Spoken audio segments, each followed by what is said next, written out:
அனைத்து தாய் தமிழ் உறவுகளுக்கு வணக்கம். நம்ம இன்னைக்கு எதை பற்றி பார்க்க போகிறோம்னா, இன்னைக்கு ஒரு 4 நாட்களாக ஒரு கூத்து நடந்துக்கிட்டு இருக்குல்ல, சட்டசபைன்னு ஒரு கூத்து நடக்குது பாருங்க, பெரிய கூத்தாக நடந்துக்கிட்டு இருக்குல்ல. அந்த கூத்தில் யாரெல்லாம் சிறப்பாக நடிக்கிறாங்கன்னு பார்ப்போம். வாங்க வீடியோக்குள்ளே போவோம். இப்போ என்னென்னா, இன்றைக்கி பட்ஜெட் கூட்டத்தொடர் நடந்துக்கிட்டு இருக்கு. இன்றைக்கி 3 நாட்களாக நடக்குது.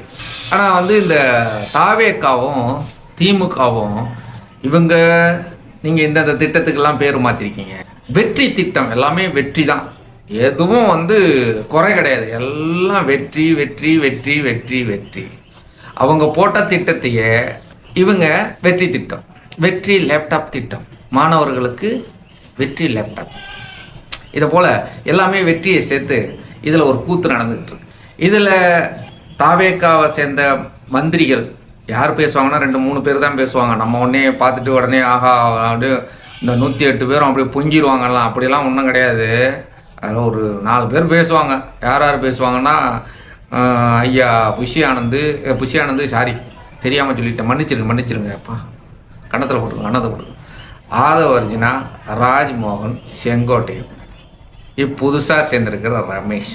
இதுலேயும் என்ன பேசுவாங்கன்னு பார்த்தீங்கன்னா, அப்பாவை காணும், பேப்பர் படிக்கணும், அதுக்கு டிஎம்கே பேப்பர் மட்டும் படித்தா பத்தாது அப்படின்னு எல்லாரையும் ஆனால் தொடர்ச்சியாக பார்த்துக்கிட்டு இருக்கோம். அதனால் நம்ம அந்த புல் கருத்தையும் சொல்ல வேண்டிய அவசியம் இப்போ இதை பார்க்குற பார்வையாளருக்கு இருக்காது.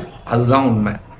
ஏன்னா எல்லாரும் பார்க்குறோம், ஆனால் எது சரி எது தப்புன்னு பார்க்குறோமானா, ஏன்னா நம்ம ஒருத்தரை ஏற்றுக்கிட்டோம்னா, இவங்க தான் நான் இந்த கட்சியை சார்ந்தவன் அப்படின்னு ஏற்றுக்கிட்டோம்னா, அவங்க எது செஞ்சாலும் சரின்னு சொல்கிறது தான் நம்ம தமிழருடைய மாண்பாக இருக்குது. இதை நீங்கள் ஏற்றுக்கிட்டு தான் ஆகணும், வேறு வழியே கிடையாது. ஆனால் இவங்க ஒரு குறைகளை சொன்னால், நீங்கள் மட்டும் யோக்கியமா, நீங்கள் மட்டும் செய்யலையோ, நீங்கள் மட்டும், இப்படித்தான் சட்டசபை ஓடிக்கிட்டு இருக்கு. ஒரு ஆக்கப்பூர்வமாக பேசுறதுக்கான ஒரு சட்டமன்ற உறுப்பினர் கூட கிடையாது. இதுக்கு முக்கிய காரணம் யாருன்னு கேட்டால், மக்களாகிய நாம தான். ஒரு நபரை இவர் சிறப்பானவரா, சிறந்தவரா, கல்வியாளரா, நல்லவரா, இவருடைய பின்புலம் என்ன, இவருடைய கல்வி தகுதி என்ன, எதையும் பார்க்கல, ஓட்டை போட்டு விட்டோம். இப்போ நம்ம ஒரு தொகுதியிலேருந்து, இப்போ மதுரையிலேருந்து ஒரு எம்எல்ஏ போகிறாருன்னா, அவர் மதுரையை சார்ந்த பிரச்சனைகளை அங்கே எடுத்து வச்சு, இது பிரச்சனை, இதனால எங்களுடைய வாழ்வாதாரம் இதாக இருக்குது, இப்படின்லாம் பேசினா தான் எம்எல்ஏ. ஏன்னா நம்மளால் முடியாது, ஒவ்வொருத்தராக பேச முடியாதுன்னு சொல்லி ஒரு நபரை தேர்ந்தெடுத்து அனுப்புறது தான் சட்டமன்றம். அங்கே போய் பேசுகிறாங்களான்னு பார்த்தீங்கன்னா, எல்லாம் தமிழ் பேசுகிறேன்னு சொல்லி கொலை பண்ணிக்கிட்டு இருக்கேன்.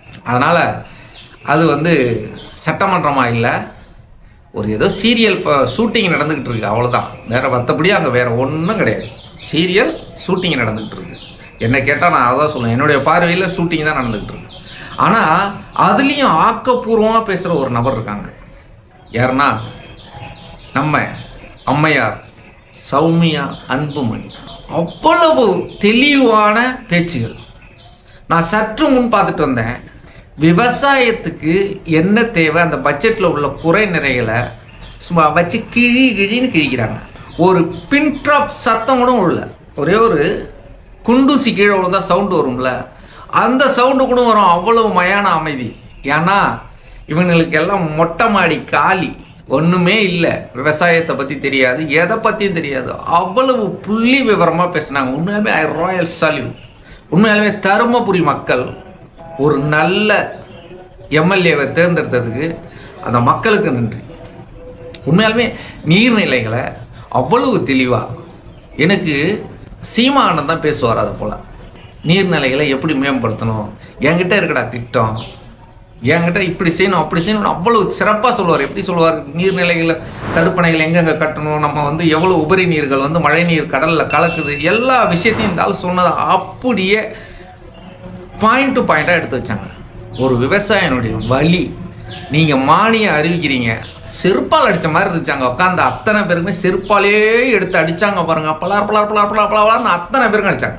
234 பேரில் இந்த 5 பேரை தவிர பாக்கி எல்லாரும் வாங்கினான். அதான் உண்மை. ஏன்னா அந்த அடி அடித்தாங்க. ஏன்னா நீ மானியம் அறிவிக்கிற, ஒரு மானியம் வாங்குறது சாதாரண விவசாயிகளுக்கு 1 ஏக்கர் 2 ஏக்கர் வச்சு பயிர் வைக்கிறவனுக்கு இந்த மானியம் வந்து கிராமப்புறத்தில் இருக்கிறவனுக்கு போய் எந்த ஆஃபீஸரை பார்க்கணும், யாருக்கிட்ட போய் இந்த இதுக்கான மானியம் வாங்கணும், இதை எதுக்க ஒரு விவோட்ட கையெழுத்து வாங்க முடியுமாடா? அறிவு கெட்ட மாதிரி இதை போட்டு வச்சுருக்கான். அந்த அம்மா செருப்பாலையும் விளக்கமத்தாலையும் சாணியில் முங்கி முங்கி முங்கி முங்கி அடித்தாங்க. உண்மையாலுமே நான் உண்மையாலுமே எனக்கு வியப்பாக போச்சு. இந்த அளவுக்கு ஒரு இதே ஃபஸ்ட்டு சட்டமன்றம் இங்கே கேட்டால் சொல்கிறான் லாட்ரி டிக்கெட்டு, பிளாக் டிக்கெட்டு, பாலாபிஷேகம் பண்ணுறவன், மண்சோறு திங்கிறவன், இவெல்லாம் அங்கே உட்காந்துக்கிட்டு சொல்கிறான். நாங்கள்லாம் அப்போ தான் புதுசாக போயிருக்கோம், ஃப்ரெஷ்ஷாக போயிருக்கோம், அவங்களும் ஃப்ரெஷ்ஷாக தான் வந்திருக்காங்க ராஜா. அவ்வளவு கருத்தாக பேசுகிறாங்க. உண்மையிலுமே விவசாயிகளுடைய வலியை ஒரு விவசாயி பேச முடியாது, அந்த அளவுக்கு அந்த வலியை உணர்ந்து பேசுகிறாங்க. உண்மையாலுமே அம்மா ராயல் சல்யூட்மா, உண்மையாலுமே சொல்கிறேன். இதை வந்து இங்கே எந்தெந்த கட்சிக்கோ வந்து சாதி சாயம் பூசுறீங்க, ஆனால் பாமகவுக்கு சாதி சாயம் பூசி வச்சுருக்கோம் பார்த்தியா? உண்மையிலே நம்மளை நாமளே எடுத்து அடிச்சிக்கணும். உண்மையாலுமே அது ஜாதி கட்சியே கிடையாது. இன்னும் சொல்ல போனால் ஜாதி கட்சின்னு சொல்கிறவனே எதை கொண்டு அடிக்கிறதுன்னு தெரியல. இதே நம்ம அண்ணன் திருமாவளவன் பிசிகாவை சேர்ந்த வன்னியரசு பேச சொல்லுங்க, பேச சொல்லுங்க. என்ன முதலாளி கோச்சிப்பார், முதலாளி கோச்சிப்பார், கண்டிப்பாக கோச்சிப்பார். அந்த அம்மா பேசுகிறாங்க, நல்ல திட்டங்களை வரவேற்கிறாங்க, சரியில்லைங்கிறத சரியில்லைன்னு மூஞ்சல் அடித்த மாதிரி சொல்கிறாங்க. இப்படி பேசுறதுக்கு அங்கே ஒரு ஜீவனுக்கும் ஒரு நபருக்கும் தைரியம் கிடையாது. எனக்கு தெரியாது, தைரியங்கிறது அடுத்த பிரச்சனை. தெரியாது, விவசாயத்தை பற்றி தெரியாது, எதை பற்றியும் தெரியாது. நீர்நிலைகளை எப்படி இணைப்போம், என்னென்ன பண்ணணும், எல்லா கருத்தையும் அவங்களே சொல்லிட்டாங்க. ஒரு ஆறு, ஒரு குளம், குட்டை, ஏரிகளை தூர்வாடுறதுக்கு நீ ஒன்றும் பெருசாலும் தூர்வார வேணாம்.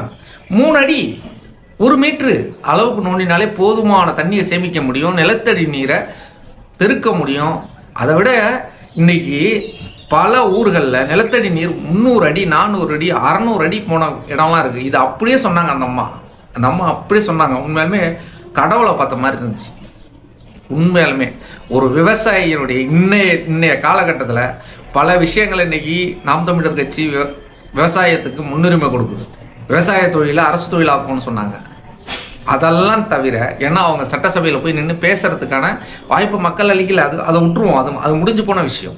ஆனால் கிடைச்ச வாய்ப்பை சரியாக பயன்படுத்தி சரியாக போகிற ஒரே நபர் தமிழக சட்டமன்றத்தில் ஒலிக்கிற ஒரு உண்மையான குரல் யாருன்னு பார்த்தீங்கன்னா சௌமியா அன்புமணி. அதுவும் உண்மையாலுமே ஐயா அன்புமணி சின்னையா செஞ்சதெல்லாம் பட்டியலிட்டாங்க. அங்கே பாருங்க, கையில் சிலுத்துருச்சு. எனக்கு உண்மையாலுமே பாராட்ட வேண்டிய விஷயம்.